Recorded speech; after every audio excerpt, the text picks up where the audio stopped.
그 다음에 4번 보시면요. 역시 밑줄 친 단어와 의미가 유사한 거 골라라. 그 자리를 몰래 빠져나온다는 것은 애초부터 불가능한 일이었다. 애초부터 불가능한 일이었다. 그렇죠. 정답은 4번 고르셔야 되겠습니다. 본래부터 원래 안 되는 것이었다. 태어날 때부터 불가능한 어떤 상황상 근본적으로 안 되는 것이었다라는 의미잖아요. 따라서 정답 4번 고르셔야 되겠고요. 근원이라고 하는 건 그것이 태어난, 그것이 원래부터 유래한 그 시점 또는 그 상황을 우리가 근원이라고 하니까요. 애초라고 하는 말과 글쎄요. 사전적인 의미로는 오히려 유사할 수 있을지 모르겠습니다만 어떤 사항의 처음이라는 뜻으로서는 4번 선택지 고르셔야 되겠고요. 근원이라고 하는 것은 그 본래의 근본적인 원인, 근본에 해당하는 사건이나 상황 이런 의미임을 여러분들이 기억하셔야 되겠습니다. 따라서 여러분들께서 사전적인 의미를 보셔도 사실 구분하기가 좀 어렵고요. 그리고 사전적인 의미를 외워서는 이런 류의 문제에서 오히려 더 혼란이 가중될 수 있어서 예문 중심으로 공부하실 것을 다시 한번 강조하고 싶습니다. 애초부터 불가능했어, 본래부터 불가능했어, 같은 맥락에서 만들어질 수 있는 예문인데요. 근원부터 불가능했다라고 하는 것은 그것이 처음 유래될 때부터 이런 의미가 되기 때문에 맥락적으로 맞지 않는다라는 건 느끼실 수 있어야 되겠습니다. 자, 그 다음 문제 보도록 하죠. 5번 보겠습니다. 역시 밑줄 친 단어와 의미가 유사한 거 골라라 라고 했으니까요. 염가라고 하는 건 그렇죠. 말 그대로 저가라는 뜻이고요. 정답을 4번으로 고르는 데는 크게 문제가 없겠습니다. 그래서 정답 4번 고르시는 것은 누구나 하실 수 있을 것 같고요. 공가라고 하는 건요, 여러분. 비어있는 집, 이런 뜻도 될 수 있겠죠. 이게 옆에 한자가 나와 있지 않아서 사실상 정확한 뜻을 확인할 수가 없습니다. 한글만으로는 워낙 동음이의어가 많아서요. 그런데 지금 다 가격을 나타내는 표현이라면 가격을 나타내는 표현으로서의 공가라고 하는 것은 들어간 품삯, 들어간 공력에 대한 가격이라는 의미로 여러분들께서 이해하시면 되겠고요. 그 다음에 평가라고 하는 것은요. 보통의 값이라고 생각하시면 되겠습니다. 누구에게 평가를 받았어 이런 것도 가능하지만 가격이라는 뜻으로서의 평가라고 하는 건 일반적인 보통 수준의 가격을 평가라고 표현한다는 거 한 번 더 확인하고 넘어가겠습니다. 원가라고 하는 건 알고 계시죠? 어떤 제품이나 또는 상품이나 서비스를 만들어내는데 들어간 다양한 생산 요소들을 더한 값을 우리가 원가라고 하고 있으니까요. 오히려 원가 개념은 여러분들이 명확하게 아실 텐데 평가나 공가 같은 경우에는 다른 의미를 가진 단어들이 일상에서 더 많이 쓰이기 때문에 여러분들께서 미처 그런 의미도 있다는 것을 생각하지 못하셨을 수 있을 것 같습니다. 그런데 가격이라는 뜻으로서 염가, 평가, 공가 다 같은 가격이라는 의미를 가진 단어로서 함께 거론될 수 있는 표현이라는 것 확인하고 넘어가겠습니다. 그 다음 6번 보겠습니다. 역시 밑줄 친 단어와 의미가 유사한 거 골라라 라고 했으니까요. 무릇이라고 하는 단어 골라보셔야 되겠습니다. 대체로 이런 뜻이거든요. 대강, 대체로 생각해보면 이런 의미로서 정답을 4번 고르셔야 되겠고요. 의뢰라고 하는 단어는 당연히 라는 뜻으로서 의뢰 그래야지, 의뢰 찾아뵈야지 이런 식으로 우리가 표현할 수 있죠. 잠옷이라고 하는 건 생각보다 꽤나 이런 의미입니다.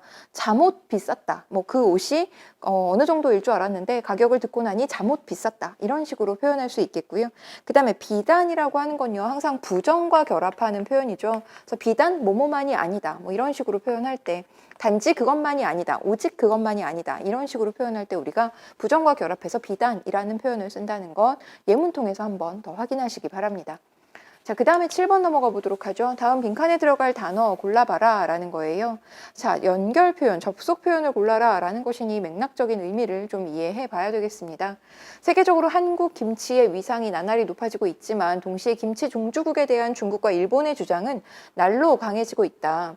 한국이 김치 종주국의 지위를 확실하게 지킬 수 있는 대안이 필요하다. 이러니까 이래야 한다라는 거잖아요. 따라서 인과관계를 나타내는 그런 고로 들어가는 것이 적합하겠습니다. 하물며라고 하는 것은 그렇죠. 뒷부분을 긍정하는데 동물도 이러는데 하물며 사람은 어떻겠는가 이런 식의 표현을 쓸 때 뒷부분을 긍정하는 표현으로 우리가 하물며라는 표현을 쓸 수 있죠. 이윽고라고 하는 건 시간이 일정 정도 지난 후에 이런 의미가 되겠고요. 오히려라고 하는 건 역시 짐작과 다르게 뭐 일반적인 기준보다는 훨씬 더 뭐 이런 의미로서 우리가 오히려라는 말을 쓰곤 합니다. 여러분들께서 역시 뭐 그리고 그러나와 같은 접속 표현은 흔하게 많이 보셔서 익숙하실 텐데요. 이런 정도만 나와도 여러분들이 이거 무슨 뜻이에요? 이거 어떨 때 써요? 이렇게 개인적으로 질문해 보면 그 의미와 그 상황과 그 예문을 떠올리는 것을 크게 불편해하시는 분들 많습니다. 뭔가 낯설고 어색한 측면이 있는 것이죠. 따라서 여러분 실제로 이런 어휘들의 예문을 만들어 보는 연습 무조건 필요하다라는 것.